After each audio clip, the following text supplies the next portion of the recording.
Mama itu dari pengantin baru berjalan sampai 5 tahun nggak pernah beli baju baru.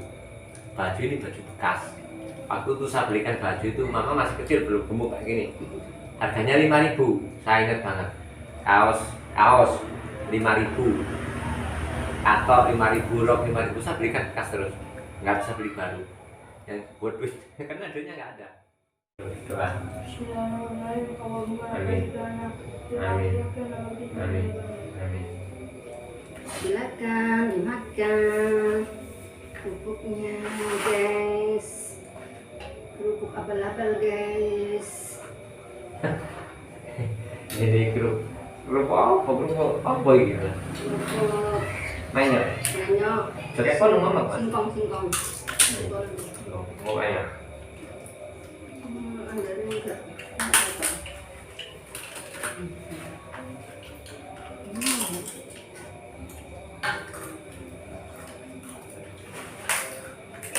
Ulang tahun. Nah.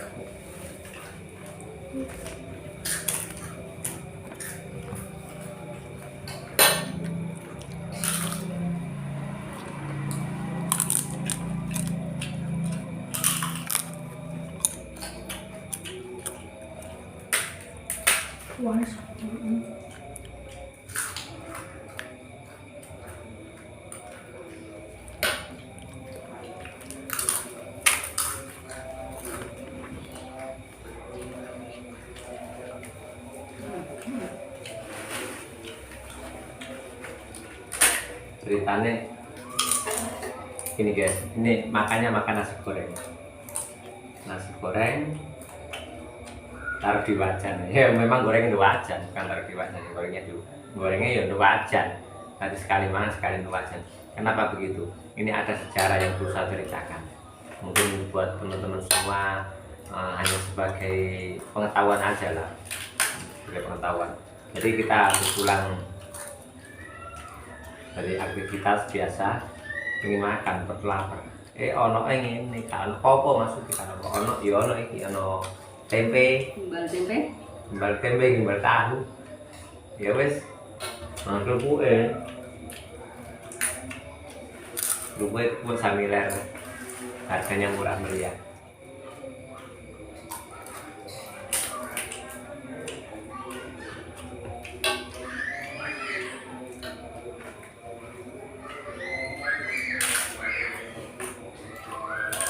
Dan makan nasi goreng di atas penggorengan ini ada sejarahnya sendiri, ada ceritanya yang perlu Anda dengarkan baik-baik. Ceritanya sangat tragis. Pernah merantau, nggak bisa makan, punyanya cuma nasi, jadi digoreng. Udah seharian makan nasi goreng itu, karena jualan nasinya masih banyak, nggak laku. Jadi makan seharian makan nasi goreng. Dan ini terjadinya sekitar tahun tahun 2002.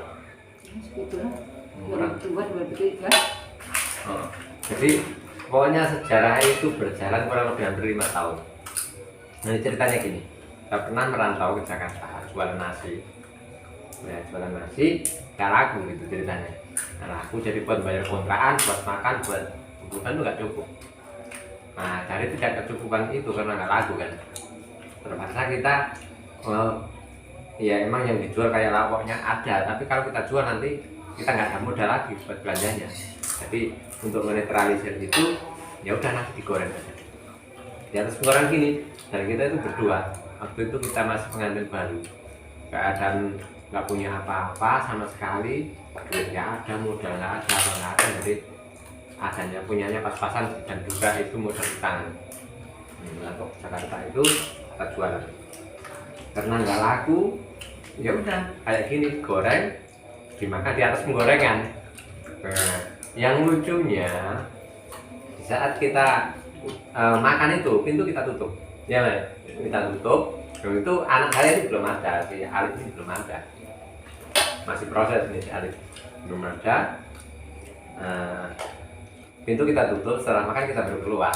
Kalau orang nanya makannya pakai apa, kita bilang pakai ayam gitu, pakai ayam, pakai ikan apa, ikan gabus, ikan bandeng. Padahal enggak, makannya cuma gini. Ini mengingat sejarah masa lalu.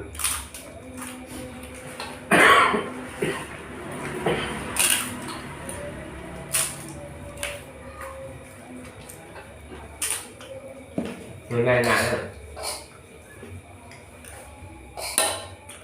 Dan di keluarga kita ini punya satu kelebihan, mungkin ya banyak di tempat lain teman ini kelebihan buat keluarga saya. Jadi makan itu selalu bareng, mau enak mau enak selalu bareng. Biasanya saya kalau belum makan anak kita nyari, kalian mana belum makan nggak ada makan bareng. Nah, kelebihannya kalau makan bareng itu biar nggak enak itu jadi enak. Ingat zaman di kalau di pesantren gitu kan gitu, makan bareng pada cuma pakai tahu pakai sambal enak aja karena apa bareng. Gini ya, ini cuma nasi doang boleh. Nah, ini mengingatkan sambil mengingat masa lalu. Tujuannya apa? Kita mengingat masa lalu itu untuk mengeluarkan kata syukur. Syukur itu harus mengingat kita yang lama, barang lama yang menyusahkan kita itu kita ingat, terus kita angkat kembali ke zaman sekarang. Nah itu di situ kita keluar kata syukur. Kalau kita nggak gitu kita nggak tahu syukur itu apa.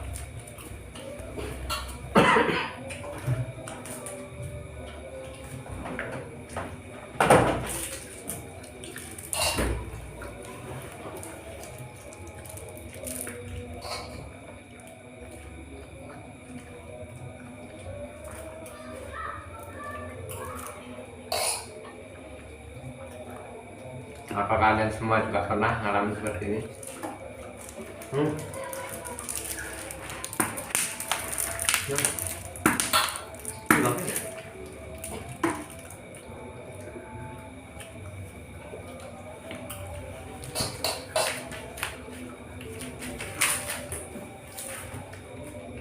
Udah kenyang. Enak nggak? Enak aja ya. Mantap ya. Sampai kekenyangan.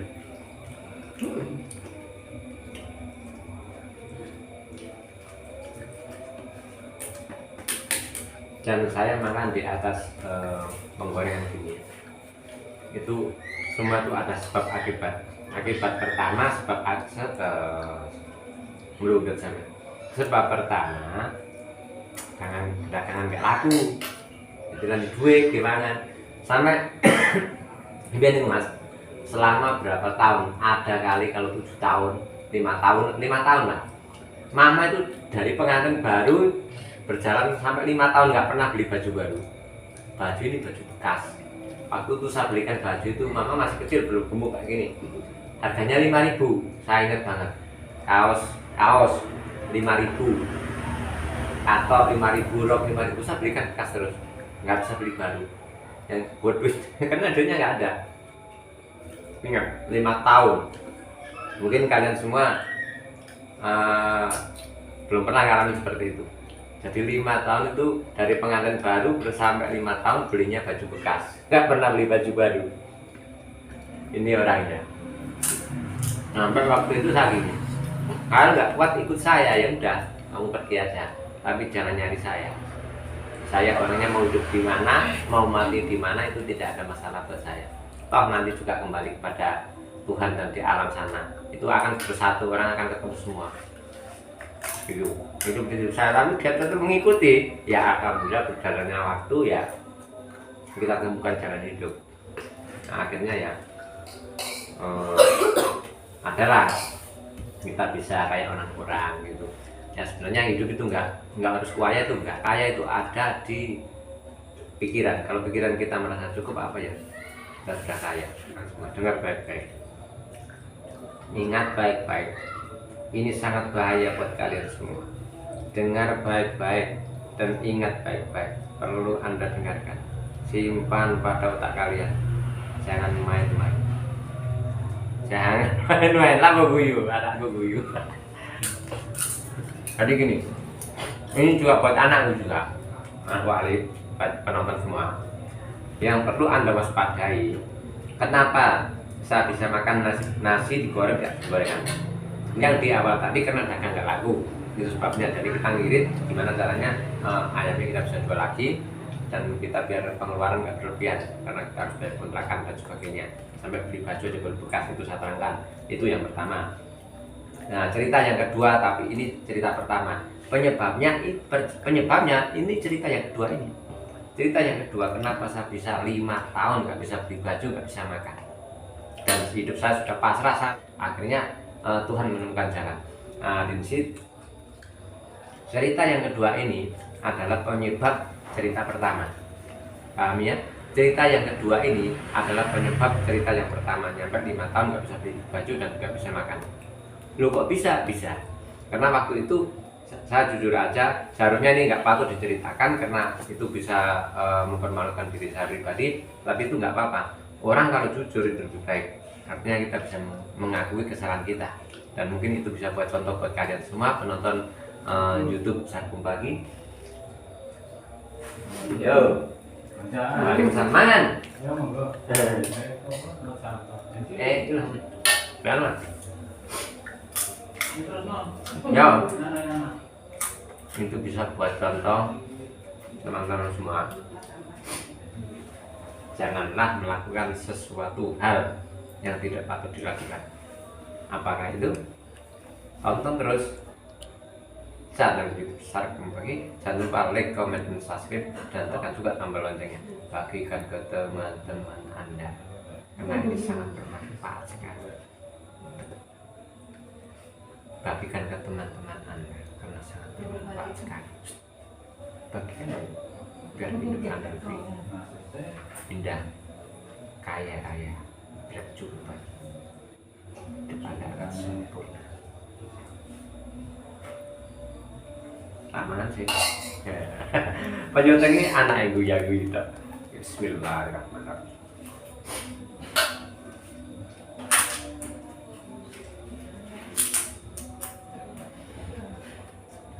Gimana tadi tanya? Sampai pengen nangis dulu. Karena ceritanya ini dalam sekali. Pokoknya jangan kemana-mana, terus diem dulu di situ dan pantau HP-nya.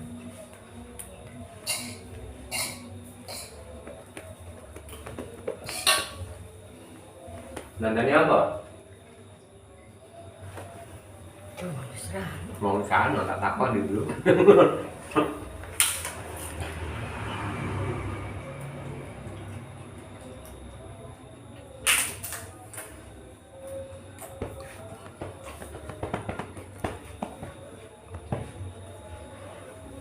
Jadi cerita yang kedua ini adalah penyebab munculnya cerita pertama. Paham? Cerita yang kedua ini adalah penyebab munculnya cerita pertama. Kok bisa begitu? Bisa. Yang tadi saya bilang bisa. Dengarkan baik-baik. Jangan sesekali melawan orang tua. Satu yang harus dipegang. Kalau hidup ada, hidup ada. Kalau hidup Anda ingin berkecukupan seperti orang tua, jangan sesekali melawan orang tua. Andai kata Anda melawan orang tua, biar dari bahasa pergerakan fisik, intinya yang menyakitkan orang tua itu akan menyebabkan hidup kita keserimpet. Keserimpet itu apa, Mak? Keserimpet itu ya hidup kita ada aja halangannya gitu. Ada aja. Jadi andai kata Anda sebagai karyawan yang gajinya sudah jutaan, oke, setiap bulan Anda akan mendapat jutaan itu, tapi setelah itu akan muncul permasalahan yang bisa menyebabkan duit itu keluar. Mungkin dengan contoh-contoh kecil, ban bocor akhirnya harus ganti ban, misalkan sepatu rusak harus ganti sepatu. Itu contoh yang masuk akal. Yang tidak masuk akal itu banyak sekali, seperti Anda sudah hati-hati tapi Anda bisa terjatuh. Nah, itu contoh yang tidak masuk akal. Nah, di sana Anda sudah hati-hati. Nah, itu sebab-sebab dari itu. Jadi jangan sesekali melawan orang tua. Kok saya bilang begitu? Iya, saya bukan ustadz, bukan kiai, tapi saya mengalami. Jadi semua berjalan dari pengalaman. Soalnya kadang-kadang banyak orang bilang gini, oh iya kalau kiai itu bisanya cuma ngomong ini. Nah, jangan salah, kiai itu benar. Yang disampaikan kiai itu ada pada kitab-kitab, dan saya pernah mendengar itu dari Pak Kiai, dan saya juga belajar dari pengalaman. Saya sudah mengalami itu. Satu. Yang kedua, jaga 5 waktu. Kalau Anda nggak percaya, boleh Anda buktikan. Banyak orang-orang yang punya gaji puluhan juta per bulan, istrinya berpuluhan juta per bulan, tapi pada endingnya dia nggak kelihatan. Jadi ada aja permasalahannya, ada aja. Ini tiba-tiba, wah itu harus ini, rumah udah bagus tiba-tiba harus dijual, ini tiba-tiba anaknya gini, gitu dan sebagainya. Nah itu sebab akibat dari itu, dan itu saya belajar dari pengalaman dan dari para kiai. Nah, kiai ngomong, saya mempraktekkan, dan saya sekarang cerita berbagi kepada Anda. Jadi kalau Anda waktu hidupnya seperti orang-orang itu, jaga itu tadi, jaga yang 5 waktunya, jangan mengelola waktu. Dan saya melakukan itu, waktu itu 5 tahun saya nggak bisa makan, saya 5 tahun nggak bisa beli baju, saya 5 tahun hidup dalam kesusahan yang seakan ingin mati tapi belum diizinkan sama Allah. Untuk itu mari kita sama-sama menjaga itu. Dari hidup Anda, dari hidup Anda akan tertata dengan sendirinya, yakinlah itu. Dan ini tadi mengingatkan masa itu. Nggak tahu tiba-tiba kok saya ingin makan, dia harus boleh kan? Nggak tahunya cuman Allah memberi pengingat bahwa masa lalu kamu pernah mengalami seperti itu, mungkin pokoknya mati ya.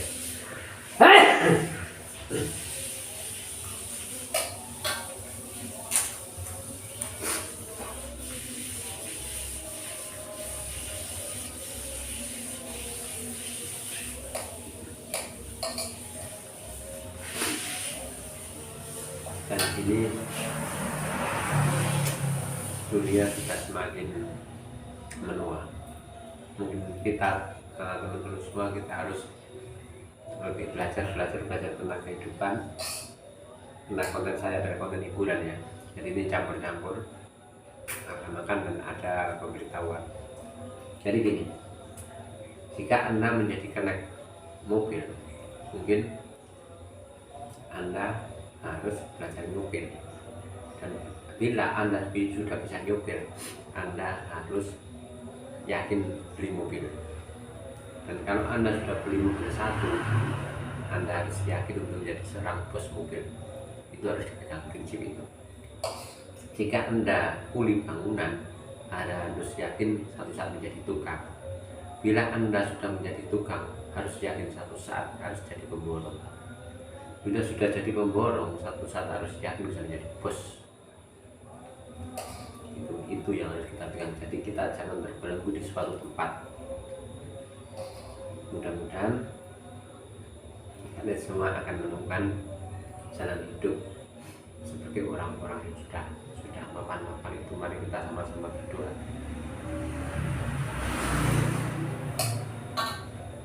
Ini cuma sedikit cerita sambil makan. Mudah-mudahan ada manfaatnya buat kalian semua. Mungkin cukup sampai di sini aja. Kita akhiri ya. Mudah-mudahan kalian semua penonton YouTube Sakum Pagi, Anda diberikan kesehatan, Anda diberikan kekuatan, jiwa raganya, keluarganya, anak istrinya dijaga dari segala penyakit dan segala mara bahaya, dimudahkan rezekinya, diluaskan rezekinya, diturunkan rezekinya jika masih ada di langit, dinaikkan rezekimu jika masih ada di dalam bumi, didekatkan jika jauh dan diluaskan jika sempit. Mudah-mudahan kalian semua akan tercapai, akan terkota segala inginmu, apa yang kau sampaikan kepada Tuhan. Jangan lupa like, comment, dan subscribe. Bantu share ke teman-teman Anda, tekan juga tombol loncengnya.